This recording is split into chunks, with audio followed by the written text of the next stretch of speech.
I'm Helen McCarthy, 56 years old, and I never imagined I'd be sitting in superior court across from my own sister while she accused me of something unthinkable. My hands trembled as I held the envelope that might be the only thing standing between me and the children I raised as my own. Denise sat 2 tables over in a navy blazer, calm as anything with a lawyer at her side, and not once did she look back at the kids. The judge asked if they knew what was inside my envelope. I said, "Not yet," though my voice stayed even. My heart felt like it was pounding through my ribs. The courtroom was quiet, except for the faint scratch of the judge's pen. The kind of quiet where every word feels louder than it should. Before I go any further, let me know where you're listening from in the comments and hit that like and subscribe button. If you've ever had to defend the life you built when someone tried to tear it down, I was born and raised in Augusta. Just like my mother before me, our family wasn't wealthy, but we were grounded in things that lasted: kindness, honesty, doing right even when no one's watching. I became a nurse and spent most of my career at St. Francis General. The trauma ward taught me how to hold steady when things got chaotic, but nothing prepared me for what happened. The fall I turned 46. That's when Denise knocked on my door soaking wet from the rain with 4 children. Behind her, she handed me a diaper bag and said she'd be back in an hour, then drove off without looking back. I remember Ethan standing there with his backpack too heavy for his frame, Lila holding a bunny with one ear torn, Sadie's shoelaces undone, and little Toby whimpering in his stroller. At first I told myself maybe something urgent came up. Maybe she'd call or text. But hours passed, then days. I left messages that never got returned. Eventually, even her voicemail was full. I found a crumpled note at the bottom of the diaper bag. Said, "I'll be back soon. Thanks. Denise." No date, no explanation, nothing else to hold on to. I didn't have children of my own, and suddenly I was washing bottles, helping with homework, clipping coupons, and counting every dollar to stretch my pension further than it was ever meant to go. My plans to retire early disappeared overnight. I picked up night shifts just to keep food on the table. The house we lived in belonged to our parents, a sturdy old brick place on Walnut Street that they left to the both of us in their will after they passed. It was the one stable thing those kids had when everything else in their world came apart, and I wasn't about to sell it just to make ends meet. So I kept working. I clipped corners where I could. And when the mortgage notice came, I paid it from what was supposed to be my emergency fund, because that's what it felt like, an emergency. One I hadn't planned for, but couldn't walk away from. I taught Ethan how to tie a necktie for his first choir recital. Sat with Lila during her middle school spelling bee, helped Sadie through her first ear infection, and carried Toby through night terrors. He didn't have the words to explain. For 10 years, I went to parent-teacher conferences, paid for soccer cleats out of pocket, bought dollar store valentines, and kept their worlds turning, without a word from the woman who'd left them behind. Then, this past spring, the doorbell rang again, but it wasn't Denise with an apology. It was her with a lawyer and legal papers in hand, claiming I had taken her children unlawfully. She didn't ask how they were. She didn't bring a photo album or even look at the family dog that barked when she stepped onto the porch. And when I saw the name of the attorney she'd hired, I understood she wasn't just trying to get the kids back, she was trying to get the house too. And now here we were across from each other in a courtroom. I had evidence tucked in an envelope that could upend everything she'd said. But the judge was asking if the children knew what was inside, and I had to say no. Not yet, because the truth was truth. Something I'd spent 10 years trying to protect them from, and once it came out, nothing would be the same again. It was 10 years ago, almost to the day, and the weather was starting to turn gray, sky-heavy air, the kind of afternoon that made the porch steps slick and the pine trees groan.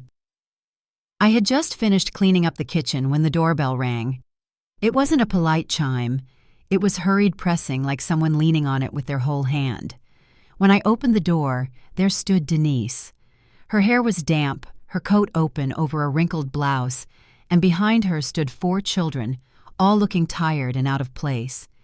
Ethan, only 8 at the time, had a backpack dragging off one shoulder. Lila clutched a worn, stuffed rabbit to her chest. Sadie had one shoelace undone and was blinking up at me like she wasn't sure if this was a good idea. And little Toby sat silent in a stroller, his cheeks red from the cold. "Can you watch them for just an hour?" Denise said quickly, without so much as a hello. "I'll be right back. I just need to handle something." Before I could ask what was going on, she shoved a diaper bag into my arms, turned on her heel, and rushed back to her car. The tires splashed through puddles as she peeled out of the driveway. I remember just standing there barefoot on the entry rug, staring at the spot where her car had been. Ethan shifted his weight and looked up at me. "Is Mom coming back soon?" he asked. Lila's bunny was already damp from the drizzle, and Sadie tugged on my sleeve asking if I had any juice. Toby started fussing in the stroller, his little fists balled up near his face. I brought them all inside, wiping shoes and noses and brushing leaves off jackets. The living room still smelled faintly of the coffee I'd brewed that morning, but the quiet was gone, replaced by movement and noise and uncertainty. I set them down with the blanket basket and went through the diaper bag. A few snacks, a spare outfit for Toby, some loose wipes, and a sandwich bag. No note, no explanation, no emergency contacts, just 4 children and a storm that had started outside and now seemed to be inside too. I tried calling Denise right away. No answer. I left a message, then tried again. Another message. I kept my voice steady for the sake of the kids telling her to call me back. Hours went by. I made peanut butter sandwiches from what I had in the pantry, poured milk into plastic cups, changed Toby's diaper using what little I'd found. Lila asked if she could sleep with her bunny.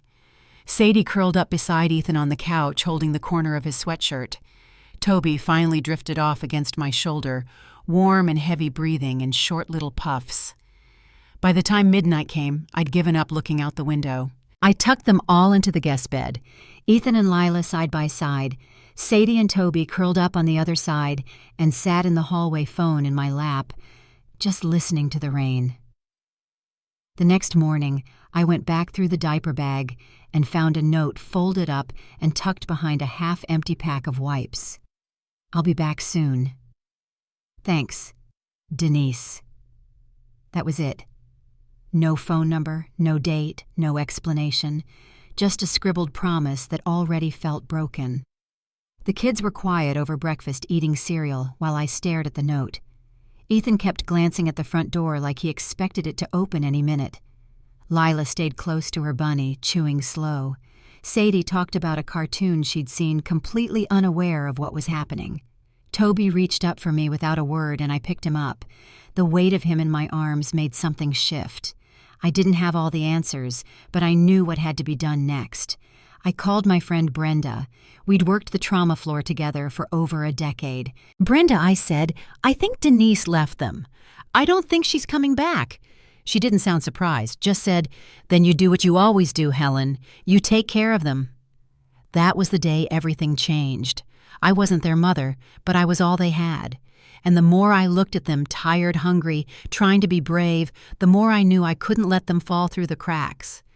I kept calling Denise for a week, left messages, wrote letters. Nothing. I started taking notes, dates, times, details. I didn't know why then, but something told me I'd need to remember it all.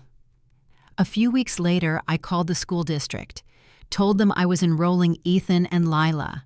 I still had their birth certificates tucked in a file from that diaper bag. The woman at the front desk raised an eyebrow when I said I was their aunt, but she didn't ask too many questions. That first day of school, Ethan held my hand tighter than I expected. "Do I have to go?" he whispered. "This is just a new beginning," I told him. "We'll figure it out together." Lila was already walking ahead, excited to show her bunny to the teacher. Sadie was still too young for school, so I found a sitter named Glenda through the hospital's staff board. She was kind and had grandkids of her own. Toby stayed with me on my days off. I pieced things together, bought secondhand clothes, found shoes that fit, cut coupons, and watched sales. When Ethan asked me one night if we had money for school supplies, I just smiled and said, "We always find a way." We had spaghetti twice a week because it stretched the furthest. Chicken nuggets when I got home late from a shift. I set up a little reading corner in the living room with pillows and picture books, helped Ethan with his math, coached Lila on spelling words. Sadie built towers from cereal boxes. Toby banged plastic spoons on the kitchen floor. The noise never stopped, but neither did the love. I watched them settle in, start to smile again, make friends find a rhythm. Every now and then, one of them would ask when their mom was coming back. I never had a good answer. I'd just say, "She's figuring things out." But over time, they stopped asking. It didn't happen all at once, it came in little pieces. Toby started calling me Mom by accident one afternoon. Lila made a family tree in school and put my name at the top. Ethan started looking to me when he needed permission for something. By the time winter came, it was clear Denise wasn't coming back. At least not for them. And not for the right reasons. I still kept the note in a drawer, still checked the mailbox just in case. But deep down, I knew we'd already crossed into a new chapter. One I hadn't asked for, but couldn't imagine walking away from. I didn't know then what it would cost or how far Denise would go to come back into their lives. But I knew one thing for sure, those kids weren't just visitors in my home. They were home. By the time spring came, the questions started to change.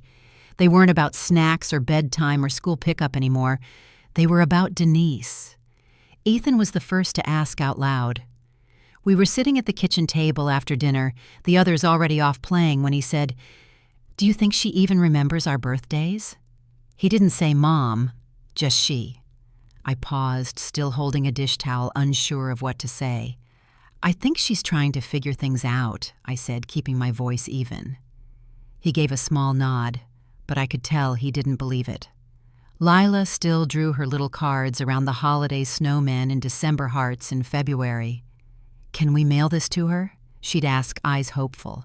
I always said yes, and I did mail them to the last address I had, though most came back stamped undeliverable. Still, I never told her that. I kept the envelopes in a drawer just in case. Sadie didn't ask questions as much as she made assumptions. One day after a tantrum, she curled up on the couch and whispered, "Mommy left because I was bad." I sat down next to her and pulled her into my arms. "No, sweetheart, you didn't do anything wrong." She didn't look convinced, but she leaned into me anyway. Toby was too little to remember much. He started calling me Mom by mistake sometime that summer. The first time it happened, I didn't correct him. I just nodded and kissed the top of his head. Brenda came by when she could. She brought casseroles, folded laundry, helped Sadie with reading. "You're doing more than most people would," she said once, stacking Tupperware. I didn't say anything. I just kept sorting the mail and checking the grocery list, making sure we had enough for sandwiches and cereal through the weekend. School fees were coming up again. The money never quite lined up. My pension had been planned for one person, not 5. Every little thing had a cost. Toby's checkups, Sadie's antibiotics, Lila's field trip, Ethan's broken glasses. I took on more night shifts, skipped lunches, canceled a hair appointment I'd waited 6 months for. The hospital let me change my schedule so I could be home by breakfast, but it meant long nights and sore feet. I stopped buying coffee on the way home and started cutting my own hair. The house, our parents' house, needed more work than I had time or budget for, but it was ours, and I wasn't letting it go. The roof creaked when the wind hit just right, and the plumbing whined every time someone flushed upstairs. I called it character. The kids didn't seem to mind. They drew chalk murals on the driveway and raced each other down the hallway in mismatched socks. It was noisy, lived in. Nothing like the silence that filled it before they arrived. Still at night, after they were asleep, the questions would come back. What if Denise showed up one day? What if she wanted them back? Not for the right reasons, but because something had changed. What if I'd done all of this and it still wasn't enough?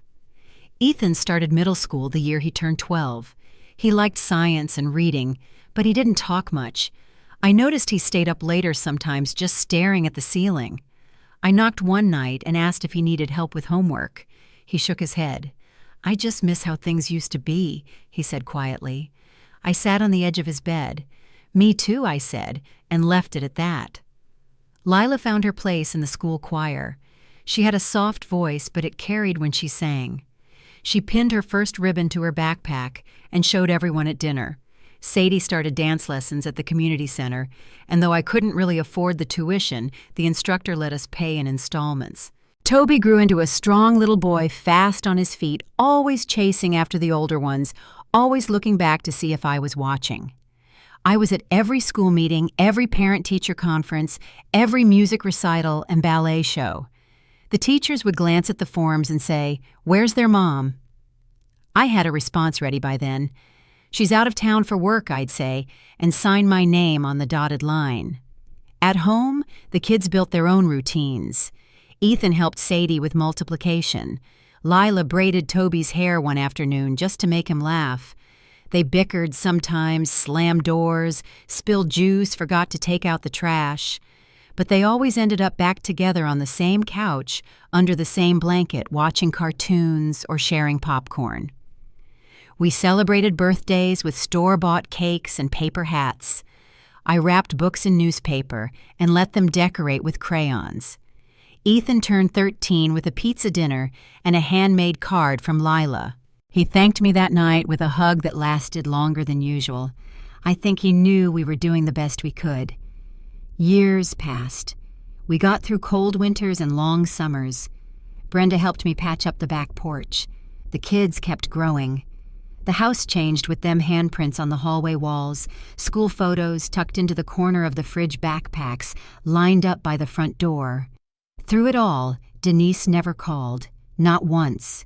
No letters, no postcards, no messages. I stopped expecting them. Then one Sunday morning, as I was folding towels, and Toby was practicing dribbling a ball in the hallway, the doorbell rang, and everything I'd been afraid of started to unfold. The knock came just after noon, 2 sharp raps on the front door that didn't sound like a neighbor or a delivery.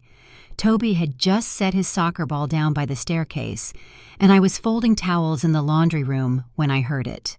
By the time I made it to the front hallway, all 4 kids had gathered behind me, curious. I opened the door and felt the air shift. Denise stood there like she had every right to. Her hair was done her makeup careful, and she wore a crisp blazer that didn't belong to anyone still figuring things out. Beside her was a man in a pressed gray suit holding a leather folder. "Good afternoon," he said. "I'm Craig Dillon. We're here about the children." His tone was professional cold. Denise didn't smile. She didn't look at the kids. She just stood there with her arms crossed. Ethan was at the kitchen table finishing a college scholarship essay. Lila had been rehearsing for choir. Sadie and Toby were mid-card game in the living room. They froze, watching everything from the entryway. Denise stepped forward, not even glancing at them. "I want my kids back," she said. "You've kept them from me long enough." My hand tightened around the doorknob. "You left them with me for 10 years, I said, keeping my voice level, "and never once came back." She shrugged. "That's not how I remember it." Craig handed me a legal notice. "You'll be hearing from the court," he said. "We're filing for custody."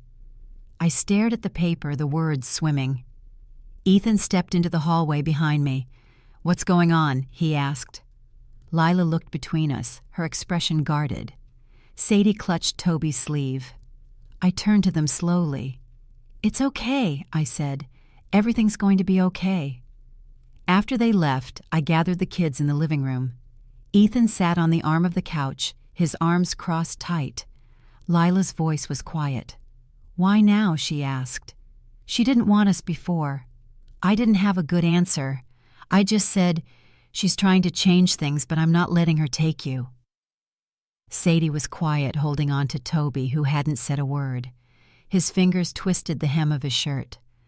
That night I couldn't sleep. I kept thinking about the house, our parents' house, how they'd left it to me and Denise jointly, and how I'd done everything I could to keep it going for the kids. It was the only stability they'd known. Denise hadn't cared about any of that until now. The timing wasn't lost on me. The house had recently been appraised at $300,000. It wasn't just about custody. It was about control. I called Brenda the next morning. She didn't sound surprised when I told her Denise was back. She wants the house, I said. She thinks getting custody gives her leverage. Brenda was quiet for a moment. Then she said, "Well, then we start writing things down. You kept everything from the beginning, didn't you?" I went up into the attic that afternoon and pulled down the old file box. Inside were the notes I'd made that first week, the list of missed calls, the diaper bag receipt, the crumpled note Denise left tucked behind the baby wipes. "I'll be back soon. Thanks, Denise." I had saved it without knowing why. Now I held it like it was a lifeline. I also found screenshots of old texts, one from Denise asking for money, another saying she needed space. Each one was short, vague but clear. Then I remembered Mark, Denise's ex-husband. He'd called once, maybe 5 years after she left, just to check in. He never pushed, never asked to see the kids, but I still had his number buried in an old email thread. I called and told him what was happening. He sighed before I could even finish. "She's after something then," he said. "She called me a few weeks ago asking about real estate law. I asked if he had anything that could help." He paused. "There's a video," he said. "She sent it to me a long time ago. She was laughing, saying she was done with the kids and just needed money to move on. I asked if he'd be willing to bring it. He said yes." The next few weeks felt like we were holding our breath. Ethan started staying up late again, researching custody laws, asking what rights I had. Lila stopped practicing choir pieces, the music sheets untouched on her nightstand. Sadie drew pictures with sharp edges, houses with no windows, stick figures with their backs turned. Toby asked if we'd have to move. I told him no. I told all of them the same thing. We're staying together, no matter what. I met with a lawyer from the hospital referral list. Her name was Sharon Mitchell. She was steady, straightforward, and didn't waste words. She looked over what I brought Denise's note, the texts, the bills in my name, the school forms signed every year. "You have a strong case," she said, "but family court can be unpredictable. Be ready for her to push." That night, I walked through the house after everyone was asleep. Ethan's application papers were still spread out across his desk. Lila's choir ribbon was pinned to her wall. Sadie's ballet shoes hung from her closet doorknob. Toby's soccer ball sat by the front door where he always left it. The house felt full, lived in. Ours. I stood in the hallway and looked around, thinking about what might come next, about what Denise might say in court, what she might try to take. But I also thought about what we'd built, brick by brick, day by day. It wasn't just about the house. It was about the life inside it. 2 weeks before the hearing, I found myself standing in the attic again, opening the same file box I'd carried down a dozen times. I ran my fingers across the edges of every folder, every receipt, every dated note I'd written over the years. School registrations, doctor visit, summaries, report cards with my signature instead of hers. The note Denise left that first night was still there, folded neatly between 2 old water bills. I placed it in a fresh envelope and sealed it carefully. That one line, "I'll be back soon, thanks, Denise," had held weight for 10 years. Now it might matter in a courtroom. Brenda came by the next afternoon. She brought chili and sat at the kitchen table with me while the kids were out back. "She really filed for custody?" she asked, stirring her spoon slowly. I nodded. "And she's trying to tie it to the house." Brenda didn't answer right away. Then she reached across the table and said, "If you need me in court, I'll be there." I squeezed her hand, and for a moment the house felt steady again. That night I texted Mark. He responded quickly, said he could stop by the next day with the video he'd mentioned. I waited on the porch as the sun set, nervous, even though I didn't know exactly why. Mark pulled up in an older pickup, stepped out with a small flash drive in his hand. "It's short," he said, handing it over. But she sent it without shame. "I think it'll say more than she ever will in person." I nodded, thanked him, and told him I'd let the attorney handle it from here. Inside, I gave the flash drive to Sharon the next morning. She played the video in her office while I sat across from her. There was Denise, younger but unmistakable, sitting in what looked like a bar or a hotel lounge.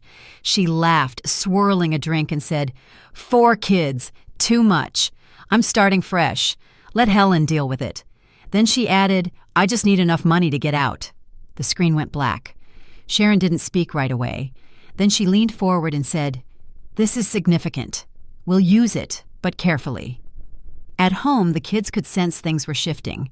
Ethan came home from school with a printout of family court procedures. Lila asked if she'd still be allowed to sing at her recital. Sadie got quiet, which wasn't like her. Toby started leaving his backpack by the door as if he wasn't sure how long he'd be staying. One night, I heard Ethan pacing in his room after midnight. I knocked lightly and stepped in. He had papers spread across his bed, some legal, some schoolwork. "She doesn't even know us," he said, barely looking up. "And she thinks she can just come back like none of it happened." I sat down beside him. "She's trying," I said, "but trying doesn't mean she wins." He looked at me then. "Do we have a chance?" I nodded. "We have more than a chance. We have each other." Lila had stopped singing in the mornings. I noticed it right away. Normally she hummed while she made tea or while helping Sadie with homework. One evening I found her sitting on the back steps, her sheet music folded in her lap. "Are we going to have to move?" she asked. "No," I said. "This is still our home." She looked down at the pages and nodded but didn't open them. Sadie was quieter too. She'd taken to drawing in a small notebook she kept in her backpack. I found it on the kitchen counter once, pages filled with crooked little houses, sometimes with hearts in the windows, sometimes not. She didn't say much when I tucked her in that night, but she held on to my hand longer than usual. Toby didn't ask questions, but he hovered. He followed me into rooms, stood at the edge of doorways, waited at the bathroom door while I brushed my teeth. When I asked if he was okay, he always nodded. But one night as I was folding laundry, he whispered, "If she takes us, do we still get to come here on weekends?" I stopped folding and knelt down in front of him. "No one is taking you," I said. "You belong here." At the next meeting with Sharon, we gathered everything. The note, the texts, the school records, the receipts. Brenda agreed to testify if needed. Mark was on standby with the video. "You've built a full picture," Sharon said, "not just of her absence, but of the life you've created. That matters." I nodded, holding the envelope in my lap. The day before the hearing, I walked through the house with a notebook jotting things I wanted to remember. The way Ethan had taped a quote above his desk, Lila's ribbon on the fridge, Sadie's shoes lined up perfectly by the mudroom, Toby's name written in crayon on the pantry wall, something I hadn't had the heart to scrub off. That evening we had dinner together like always. Spaghetti garlic bread, canned peaches for dessert. Ethan cleared the plates. Lila wiped down the table. Sadie and Toby argued over who got to feed the dog. For a moment it felt like any other night. But as I turned off the lights and listened to their footsteps heading upstairs, I knew it wasn't. Everything we'd worked for was about to be questioned. The next day, I would open that envelope in a courtroom and place every piece of our lives on the table. And whatever happened next would change everything. The morning of the hearing, the air in the courthouse felt too still, like a room waiting for a storm. We arrived early. I sat beside Sharon at the long wooden table, my envelope of documents resting on the polished surface. Behind me, the kids filled the first row of benches. Ethan sat with his shoulders square, his jaw set. Lila held her choir ribbon in her lap. Sadie leaned against her armrest, eyes darting to the door. Toby sat closest to the aisle legs, swinging silent but watchful. Across the aisle, Denise walked in with Craig Dillon beside her. She wore a fitted navy dress and heels that clicked too loud on the floor. She didn't look at the kids. She didn't look at me. She just sat down and opened a folder while Craig adjusted his tie. The bailiff called everyone to rise and the judge entered. His name was Judge Kenneth Lane. Stern face, gray hair combed straight back. He greeted the court and asked us to be seated. "We are here today to address a custody petition filed by Ms. Denise Carver against Ms. Helen McCarthy," he said, glancing at both sides. Craig stood first, stating Denise's position that she was the biological mother, that I had held the children without formal guardianship, and that she sought their immediate return. Denise rose to speak. Her voice was soft, careful. "I left them with my sister during a difficult time," she said. I always intended to come back, but when I tried, I was shut out. I was denied access. I just want to be their mother again." There were a few quiet murmurs in the gallery. Judge Lane looked at her, then turned to Sharon. "Counselor," he said. Sharon stood, nodded, and opened the envelope. She pulled out the note first, unfolded it, and passed it to the bailiff, who handed it up to the bench. Judge Lane read it aloud. "I'll be back soon. Thanks. Denise." Then came the texts. Sharon clicked the screen behind us, showing printouts of messages from Denise's number. One asking for money, another saying she needed space, a third saying, "Don't ask questions. I'm figuring it out." Sharon turned toward the judge. "These are not the words of someone actively parenting," she said. "They are the words of someone leaving a burden behind." Denise shifted in her seat. Craig leaned in, whispering quickly. "The judge asked me to step forward. Ms. McCarthy, did you attempt to reach your sister after she left the children with you?" I stood steadying my hands. "Yes, Your Honor," I called. "I left voicemails. I mailed letters to every address I had. They came back unopened. She changed her number within the year." The judge scribbled something down, then looked toward the children. "I'd like to hear from them if they're willing." Ethan stood first. He walked to the witness chair and sat down without hesitation. "She left us," he said. "Aunt Helen took care of everything: school meals, birthdays. She stayed up when we were sick. She paid for everything. My mom didn't send letters, didn't check in, not once. Next was Lila." Her voice wavered at first. "She didn't come to concerts," she said. "She never called on my birthday. Aunt Helen is the only mom I know." Sadie followed. "She left before I could read," she said, hugging her arms. "I don't want to go with her. I want to stay home." Toby was last. He took my hand before walking to the front. "She doesn't know my favorite color," he said, "but Aunt Helen does." The courtroom went quiet. The judge leaned back in his chair, folding his hands together. Then Sharon stood again. "Your Honor, we have one final piece of evidence. It's a video sent by Ms. Carver to her ex-husband several years ago." The bailiff set up the monitor. Sharon pressed play. The footage showed Denise in a dimly lit bar. She laughed, holding a drink in one hand. "4 kids," she said. "Too much. I'm starting fresh. Helen can deal with them." Then she added, "I just need money to move on." When the video ended, the courtroom filled with whispers. Ethan stared straight ahead. Lila's lip trembled. Sadie looked down at her lap, and Toby climbed quietly back into his seat, pressing into my side. Judge Lane tapped his pen against the desk. "Ms. Carver," he said. "Do you have a response?" Denise stood. "I was overwhelmed," she said. "It was a mistake. I didn't mean those words. I was hurting, but I've changed. I want a chance to be their mother again." The judge looked at her, then at the kids, then at me. "I've heard enough for today," he said. "I will issue my ruling shortly. Everyone remain seated." The bailiff opened the door behind the bench, and the judge stepped into chambers. The room was silent, except for the soft rustle of jackets and papers. Craig said nothing. Denise stared at the floor. Sharon placed her hand over mine just for a moment. The judge returned 20 minutes later. He resumed his seat and looked directly at me.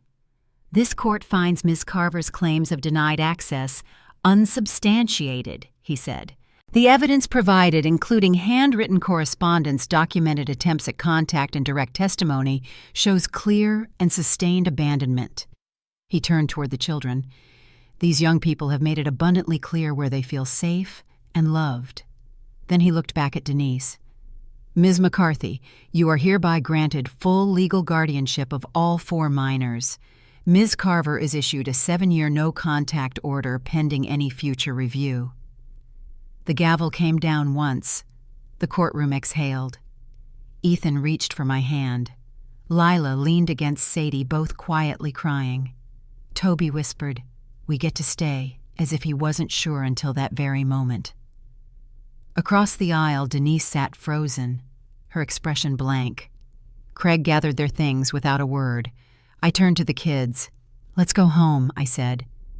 We stepped out of the courthouse into a warm breeze that didn't feel like October. The sun was just beginning to dip behind the buildings downtown, casting long shadows across the sidewalk. Ethan held the door open for the rest of us. Lila kept close to Sadie, still clutching her ribbon. Toby reached for my hand without a word, and I took it. We didn't say much on the walk to the car. It was the kind of quiet that follows a storm, still, but not quite peaceful yet. Back home, the house felt different. Not because anything had changed, but because now it was official. The tension that had hovered in corners and under the floorboards was gone. Ethan set his backpack down by the stairs and turned to me. "You fought for us," he said, just above a whisper. I nodded. We fought for each other. He didn't say anything more. He just stepped forward and hugged me longer than he usually did. Lila came into the kitchen while I was pulling leftovers from the fridge. "Do we have to tell people at school?" she asked. "Only what you're comfortable with," I said. She leaned against the counter and looked out the window. "I'm glad we stayed," she said softly. "I was scared we wouldn't." Sadie came downstairs in her slippers and held out one of her sketches. It was our house, just a simple outline, but with 5 stick figures in the front yard.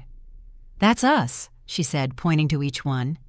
I didn't ask who the figure on the far right was meant to be, but I noticed the shorter one holding the tallest hand. Toby wandered into the living room with a fleece blanket over his shoulders. He curled up on the couch and asked if we could have pizza. "It's not Friday," I said, smiling. "I know," he said.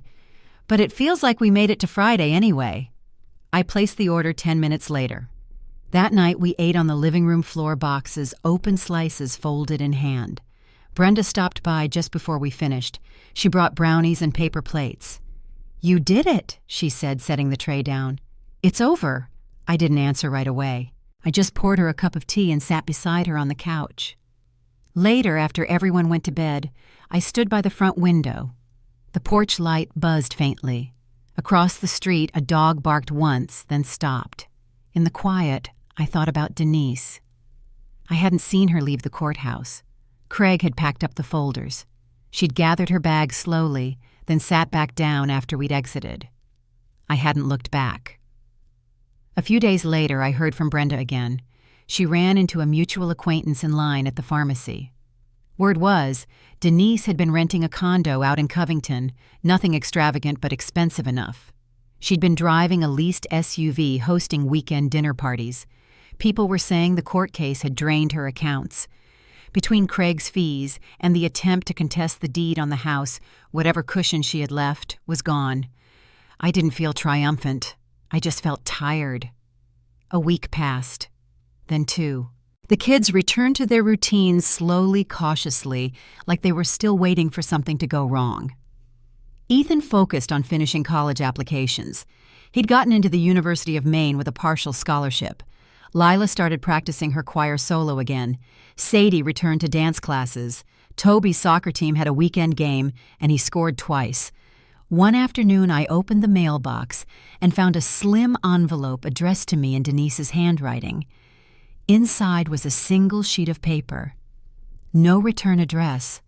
Just a note that said, "I made mistakes. I lost too much to fix them now. I hope you'll tell them I tried." I read it once. Then I folded it and placed it in the back of the drawer with the others. The kids never asked if they'd hear from her again. Maybe they already knew the answer. That Saturday, we spent the morning outside. Ethan raked leaves while Toby leapt into the piles. Lila brought out her speaker and played quiet music while Sadie practiced a dance routine under the oak tree. I sat on the porch with a warm drink and just listened. The laughter, the music, the rustling leaves, all of it. The house, our house, stood firm behind them, still creaking in places, still needing a new coat of paint. But it held, just like we did. 3 months after the hearing, the house felt quieter, not in the way it had when Denise first left, but in a way that meant we could finally breathe.